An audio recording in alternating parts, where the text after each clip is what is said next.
Dobro večer, dragi gledalci, još jedno skidanje mraka koje će pokušati da razve magistar Zvonko Nikolić, odbornik Demokratske stranke Srbije u Skupštini grada Novog Sada, inače član gradskog i glavnog odbora ove stranke. Gospodine Nikoliću, deo ste vladajuće koalicije u Novom Sadu, a bili ste i opozicije i to sve u jednom istom sazivu Skupštine. Je to vama neobično ili mislite da je to normalna stvar?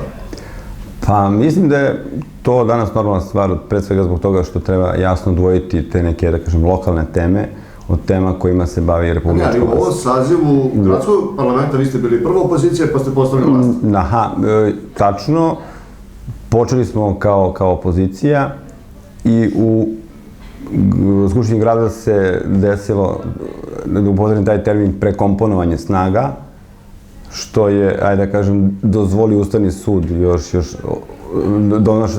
donošenjem odluke da je mandat vlasništvo odbornika i desilo se prekomponovanje vlasti. Mi smo se zalagali za smenu vlasti, pre svega zbog toga što smo bili na stava da je Demokratska stranka jako loše upravljala gradom Novim Sadom u prethodnom periodu i pronašli smo najmanji zajednički imenitelj sa Srpskom naprednom strankom, koja je bila okosnica ove koalicije i sa njima smo pokušali da upravljamo gradom u najboljoj mogućoj meri. Kako se ono desilo da taj vaš koalicioni partner preotme vaša dva odbornika, čak i šefa odborničke grupe, gospodina Ćirovića? Kakav je to koalicijni odnos? Pa, kada kažete taj koalicijni partner, na koga mislite? Na SNS. Prema stanju stvari u spisima Skupštine grada Novog Sada, oni su u poslaničkoj grupi Socijalističke partije Srbije. To jeste. Tu da vi sedite nastupao kao funkcioner Srpske napredne stranke.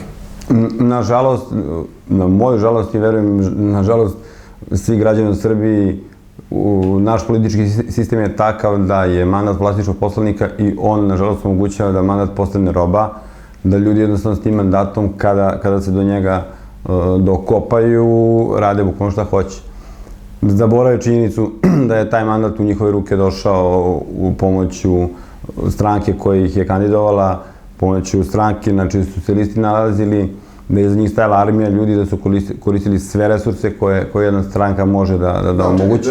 Ja kao građanin običan glasam za stranku XYZ i ljudi koji ta stranka postaju u Skupštine, to lokalna ili republička, uopšte nije važno, svojom voljom koristeći odluku Ustavnog suda, odu u neku drugu partiju, zastupaju neku sasvim drugu politiku, onda sam ja žrtva izdaje. Da li vi možete da garantujete građanima za koje ćete, pretpostavljam, pozvati u ovoj emisiji, inače da glasaju za vašu stranku i koaliciju, da više vaši odbornici, poslanici neće tako činiti? Dakle, da ako glasaju za vas, zaista glasaju za ono što vi predstavljate.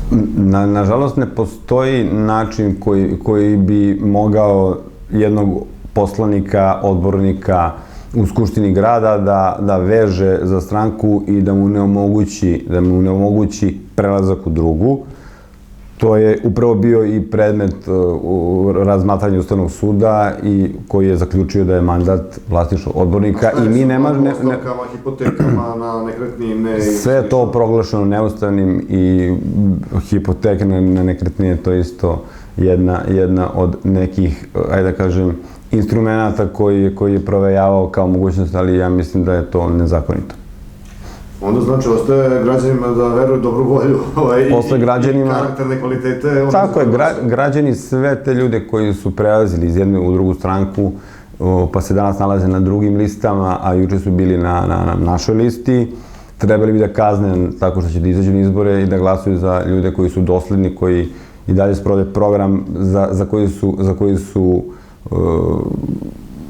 u koji su verovali i koji dalje sprovode program za... Prateći medije možemo da vidimo da su se ljudi iz vašeg izvršnog odbora hvalili time što u nekim vojvođanskim mestima su preuzimali ljude iz te Srpske napredne stranke i ne znam nekih drugih stranaka i uključivali u svoju stranačku organizaciju. Treba li onda i vaša da bude... Ja se time ne ponosim i ja mislim da je to potpuno pogrešno. Mislim da je kod nas taj višestranački sistem dobio neke, ajde da kažem, oblike koje ne bi trebalo da ima. Jednostavno mislim da svako ko smatra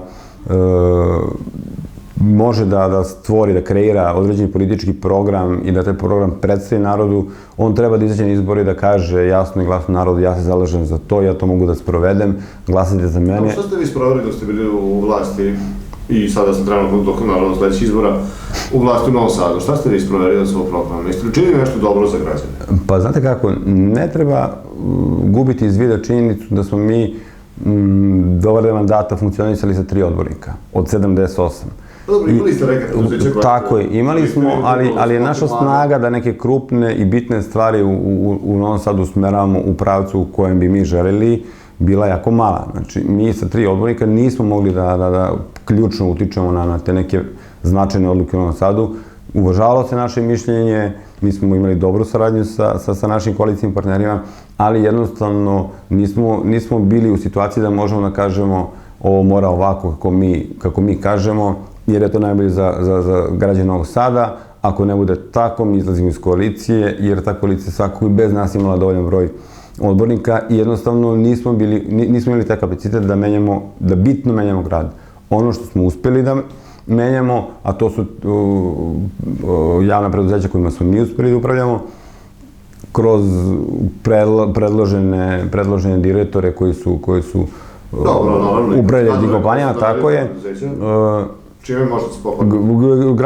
Gradsko saobraćajno preduzeće kojim su jedno vreme upravljali prilikom preuzimanja našeg je imalo minus od 100 miliona dinara. Kada smo mi prepustili Gradsko saobraćajno preduzeće našom... To je revizam, prepustili ili vam je zahtevan ultimativno? Pa to je bio plod kompromisa i promenjenih snaga u parlamentu, jer jednostavno mi smo došli u situaciju da su nas napustila 2 odbornika, tražeći neku svoju sreću na nekim drugim mestima. Kako se to traži sreća na drugim mestima? Vi ste odbornik, da li ste imali, o ovoj emisiji govorimo bez ikakvih ograda. Skidamo mrak, ili tako? Pa skidamo mrak, naravno, ovaj medijski koji postoji.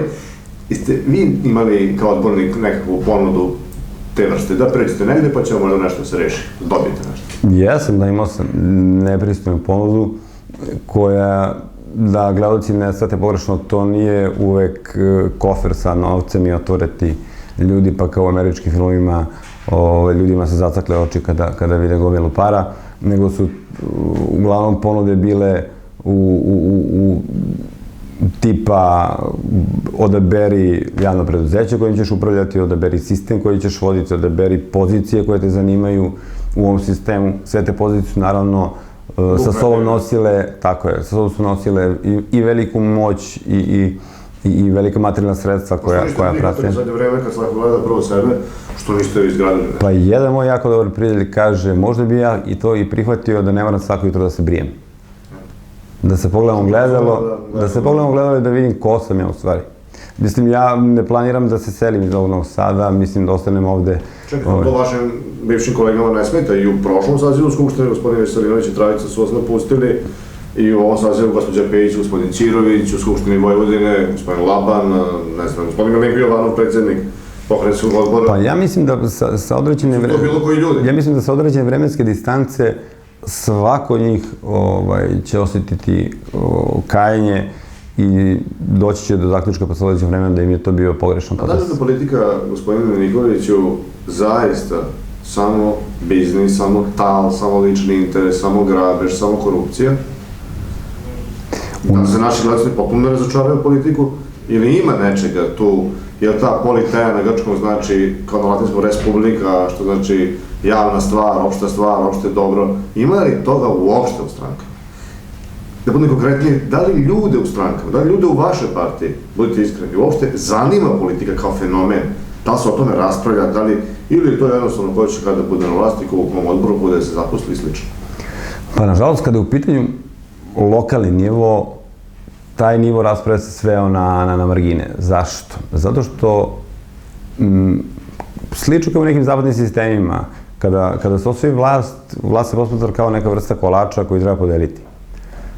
Ekonomska situacija u našoj zemlji, u gradu Novom Sadu i činjenica da se ljudi bore apsolutno za svaki dinar kako bi opstali, preživjeli, prehranili porodice i tako dalje, je jednostavno izvitoperila svest ljudi i veliki broj naših građana pogotovo nakon onih 90. godina kada su ljudi preživljavali ni sami ne znam kako, je sebe jednostavno kreirao tako da razmišlja isključivo na tom nekom materijalnom nivou gde duhovno pada u drugi plan i onda jednostavno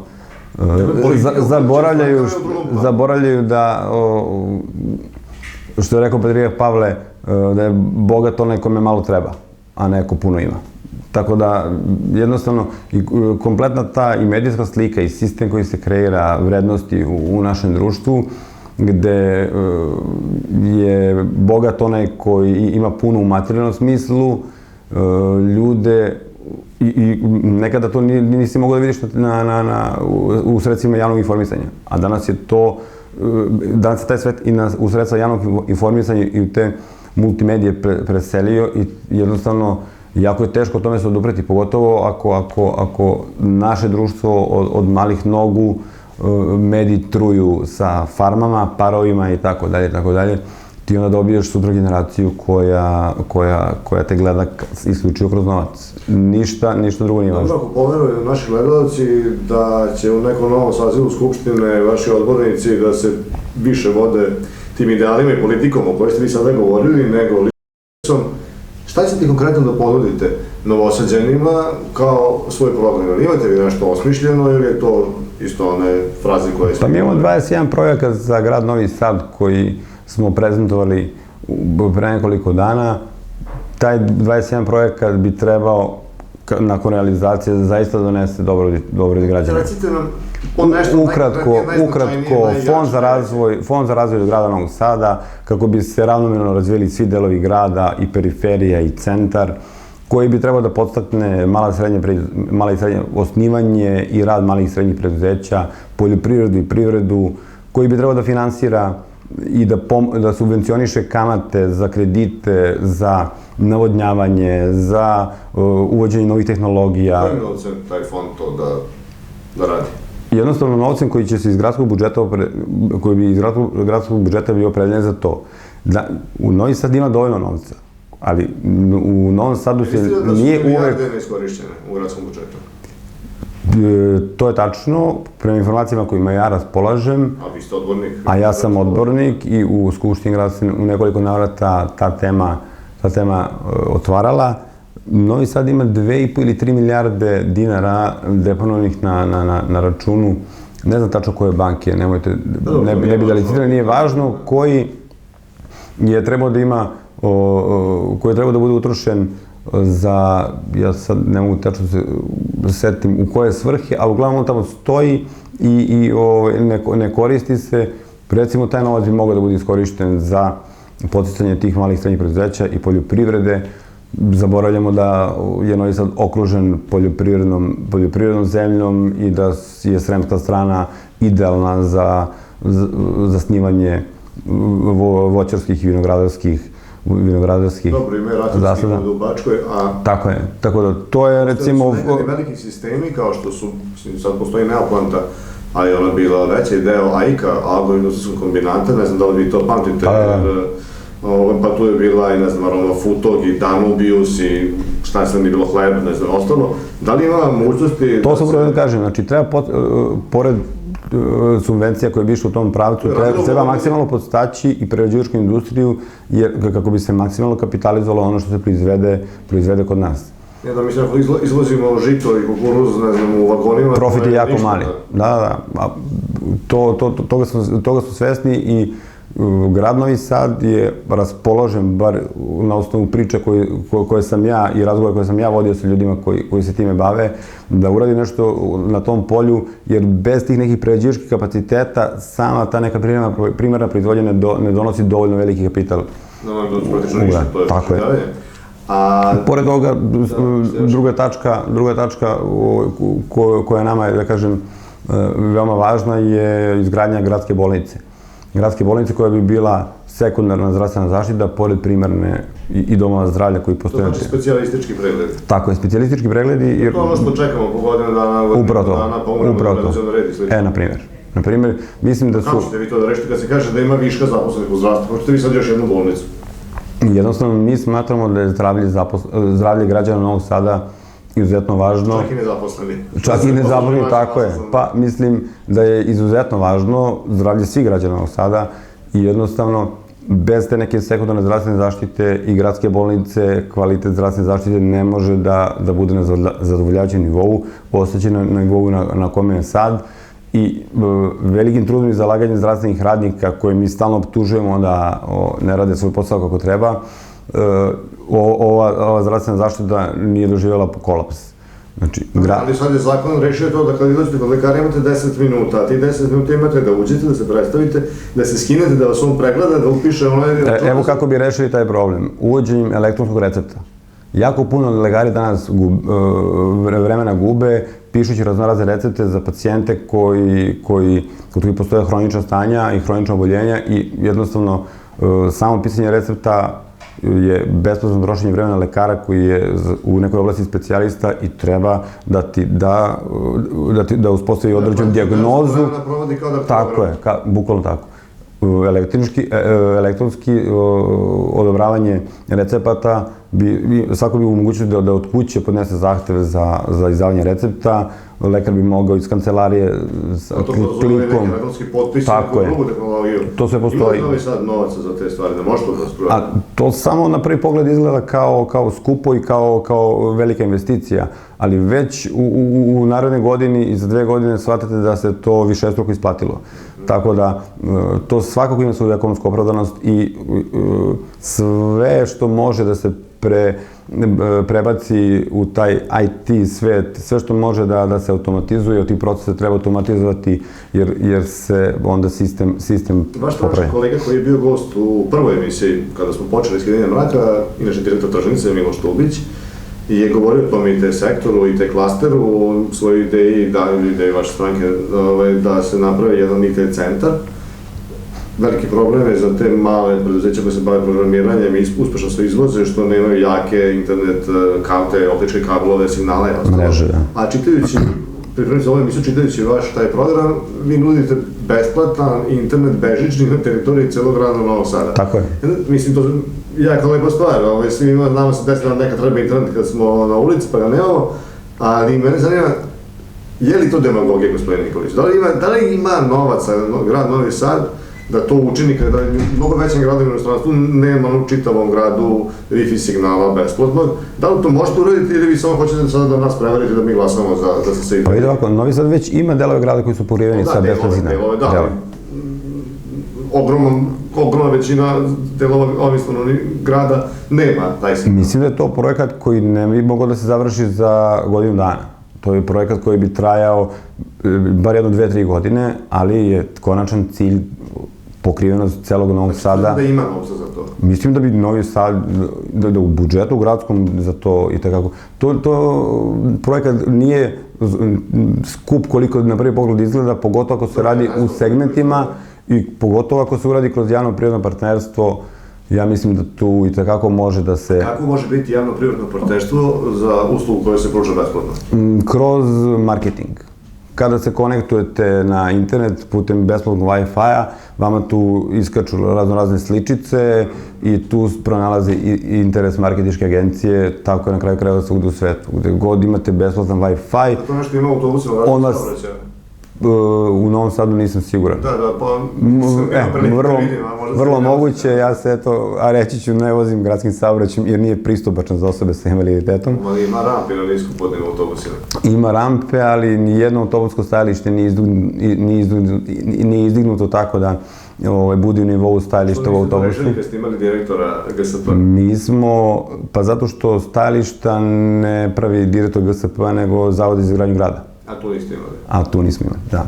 Dobro. Kada smo mi imali direktora GSP-a, sve jedan autobus koji je kupljen je niskopodan.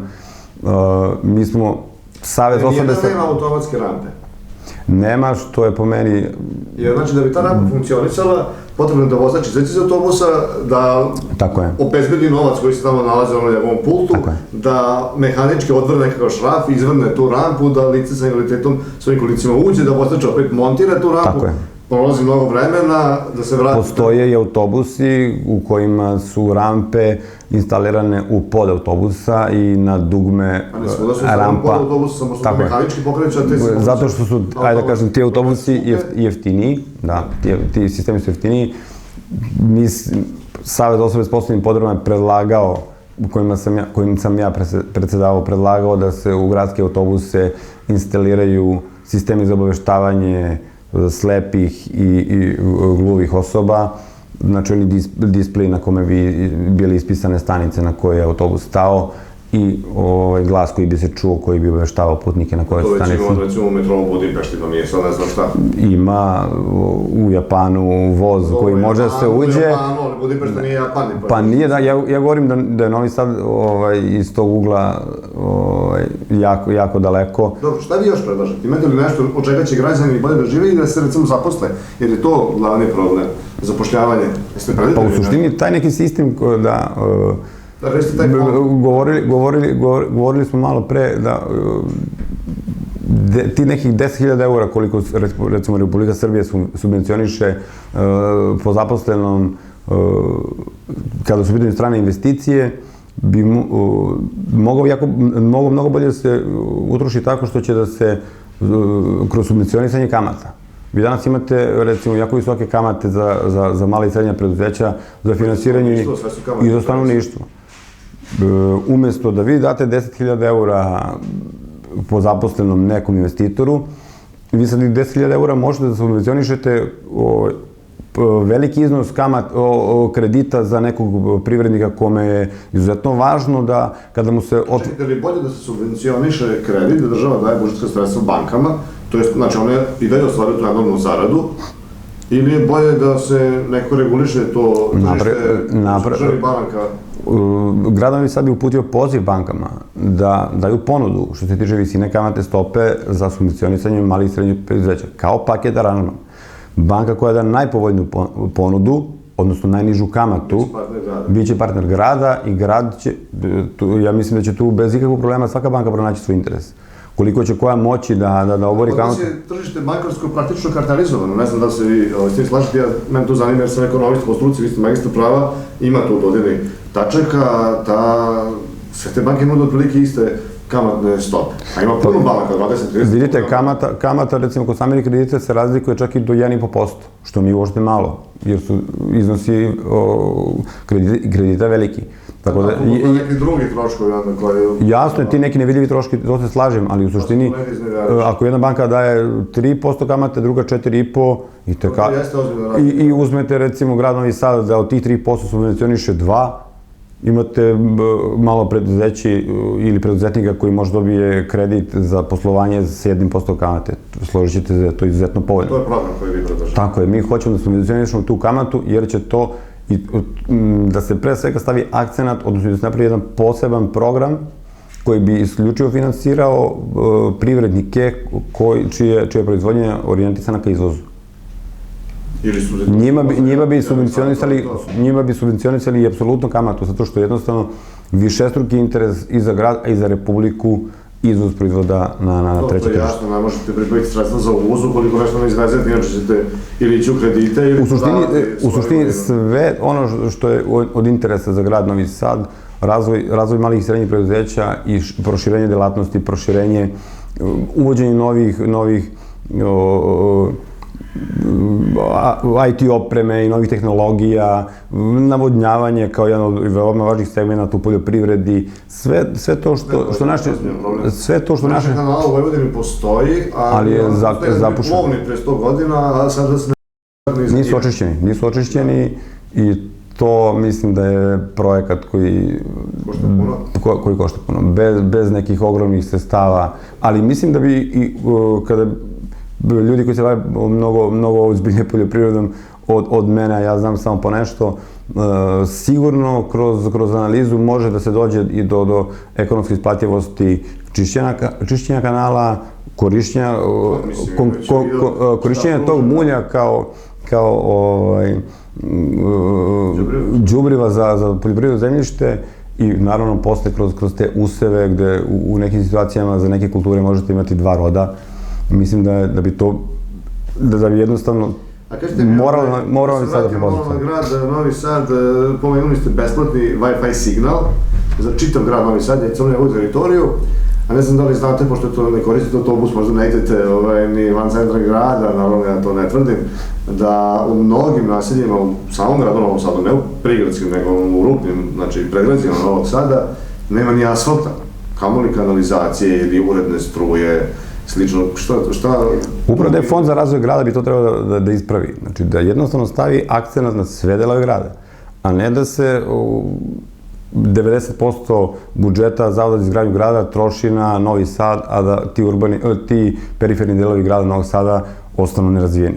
Mislim da je u 21. veku sramota da u Novom Sadu postoje delovi grada gde nemate asfalt, gde ne postoji kanalizacija, gde ne postoji vodovna mreža.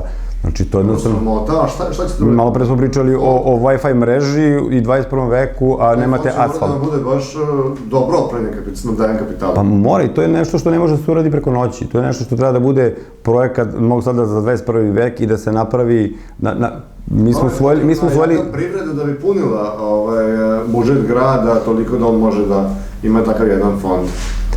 Jeste razvili nekakve alternativne projekte, dakle, da li tačno ste predvideli tačno delatnosti koje bi se bavili ili možda pomogli ljudima da se sami bave, imate li kontakte sa nekim privrednicima, nešto konkretno da kažete gledalcima?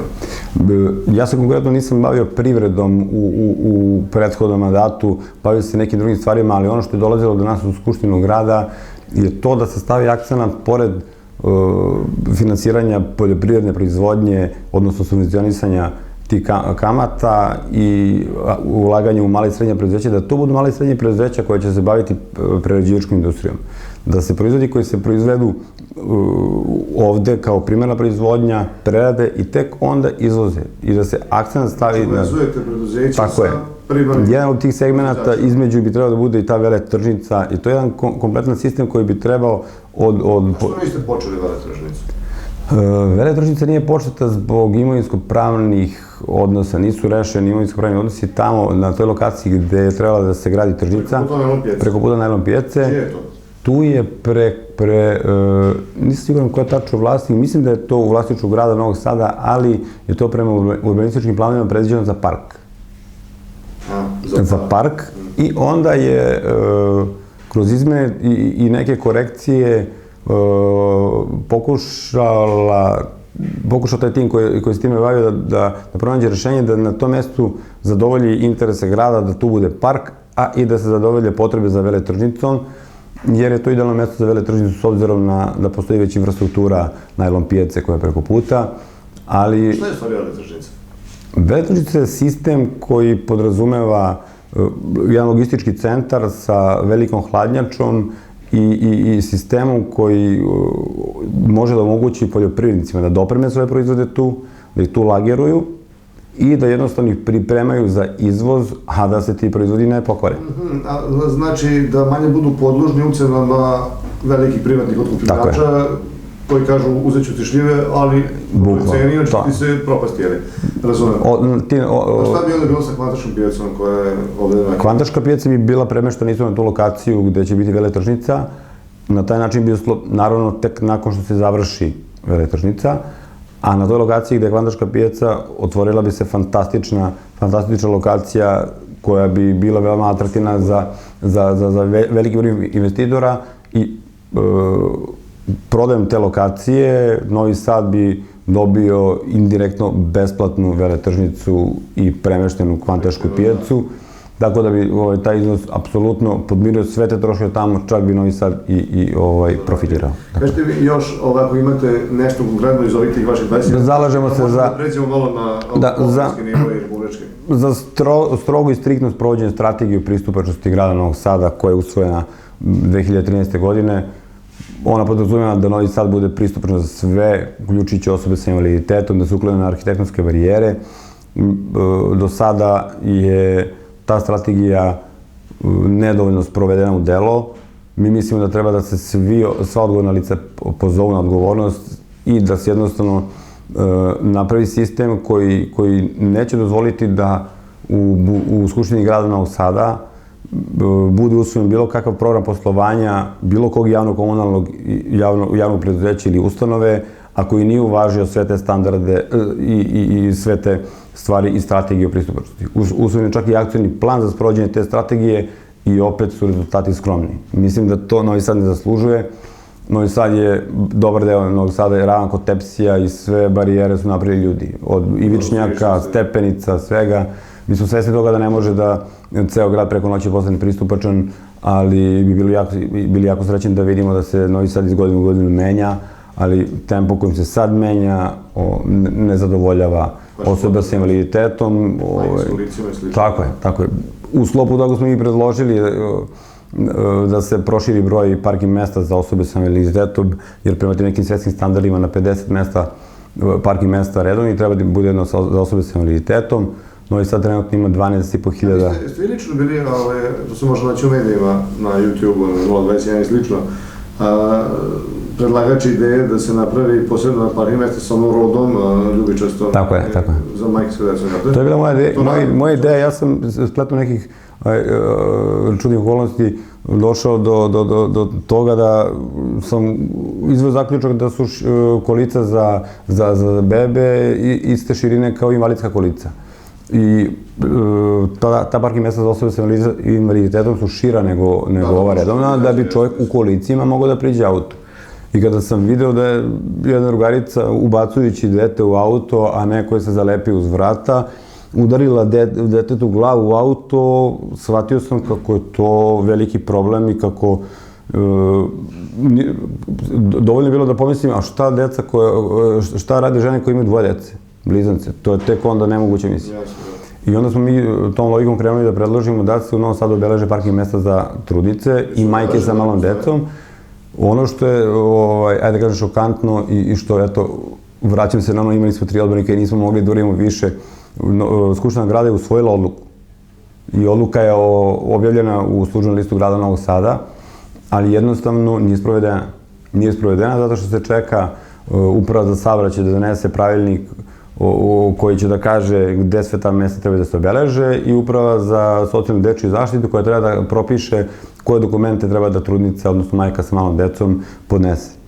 I evo, 25. marta je bilo tačno godinu dana kako je ta odluka usvojena, a nije se ništa radilo po njoj. Dogovori u našem političkom sistemu, a kada smo kod toga, da se dotaknemo, jer emisija se prelomila samo u svom kraju i globalne politike u Srbiji, jer su izbori i za republički i pokrajinski parlament. Vi izlazite u koaliciji sa Srpskim pokretom Dveri, i jedna i druga organizacija su ostale van Skupštine na prošlim izborima, niste tada bili zajedno, jedna i druga organizacija su pretrpele ozbiljne kadrovske promene, vas je napustio čak i lider Vojislav Koštunica, Dveri je napustio predsjednički kandidat gospodin Mladen Glišić. Šta vas spojilo? Da li jeste vi bliski programski ili je to ona obična računica, a 5% je nedostupno samima, pa ćemo zajedno? Pa nasuprot svega, mislim, kada pogledate sve koalicije koje postoje danas na našoj političkoj sceni i koje su postale u prethodnom periodu, shvatit ćete da je ova predizborna koalicija DSS-a i Dveri najprirodnija koja je do sad postojala, zato što su naši programi veoma slični. Iako smo u prethodnom periodu imali neka razmimoilaženja i na neke stvari gledamo drugačije, da gledamo isto, bili bi u istoj stranci, ili tako, mi smo pronašli zajednički jezik i shvatili da jednostavno moram te snage i ti ljudi koji razmišljaju na način kako mi razmišljamo, moraju da imaju svoje predstavnike u Skupštini Republike Srbije i da tamo prenesu glas naroda. Prošli put Demokratska stranka Srbije i Dveri zajedno bi imali 9% glasača u Srbiji je između 400 i 500 hiljada ljudi, čiji glas nije mogao da se čuje. A što da sa vama nisu i zavetnici, ne znam, radikali, srpsko-rusko bratstvo ili razne te liste koje se zalažu za praktično iste stvari za koje vi? Pa samo delimično. Mi možemo da iz poslednjih političkih nastupa lidera Srpske radikalne stranke vidimo da su njihovi stavovi suviše radikalni i da on jednostavno previše blagonaklono gleda na premijera Republike Srbije i način na koji on upravlja državom. mi možemo samo da pretpostavljamo da je to neka vrsta prikrivenog udvaranja ili nekog prikrivenog političkog aranžmana koji te dve partije imaju, jer su bili do juče u istim strankama. A zavetnici, ja mislim da... Pregovarali sa njima, to je... Pregovarali smo s njima, oni su pokazali interes da se priključe našoj koaliciji, međutim uslovi pod kojima su oni hteli da se priključe našoj koaliciji za nas nisu bili prihvatljivi. Koji su to bili uslovi konkretno? Pa radi se pre svega o tim mestima, takozvanim prolaznim mestima na listi. Ja ne mogu da licitiram jer nisam prisustvovao. Gospodin Baborac je kazao da su tražili 3 od 12 prvih na republičkoj listi. To sam ja čuo, možda gospodin Baborac prisustvovao tim razgovorima, ja nisam, ali to je neka informacija koja je do mene došla, 3 od 12, što je nas njihove snage, procenjene snage, dok ne izađemo na izbore, ne znamo koja je njihova snaga, bilo previše i jednostavno oni... Gospodin Nikolić, dobro, zavetnik je da solviramo, može li Srbija bez Evropske unije? Vi ste tu, vaša stranka jasna, ne želi da ide u eurointegracije, to podrazumeva nezavisno Kosovo, ali podrazumeva i otkup prirodnog zemljišta i sve ostalo od strane stranaca. Da li može Srbija da preživi ako izađe iz eurointegracija? Vidite ovako, u javnosti je pogrešno predstavljeno da je Demokratska stranka Srbije protiv Evropske unije. Mi nismo protiv Evropske unije. Mi smo protiv priključenja Evropske unije po svaku cenu. Do sad, ti uslovi za priključenje Evropske unije iz dana u dan su bivali sve teži i umnožavali su se. Dozvolit ćete, liderka vaše partije kazala momentalno prekidanje eurointegracije.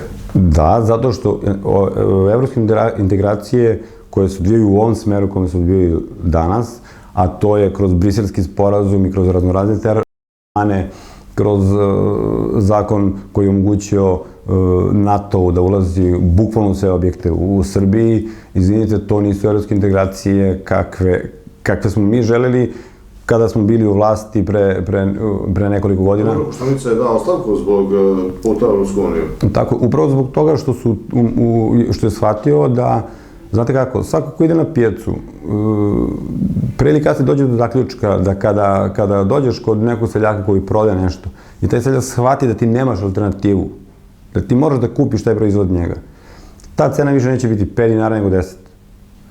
Mi smo, nažalost, se zalagali za tu politiku, ne mi, nego naša država kroz Demokratsku stranku koja je vršila svu vlast, da Evropska unija nema alternativu i mi smo bez pogovora slušali i sprovodili u delo sve što su nam iz Brisela nalagali.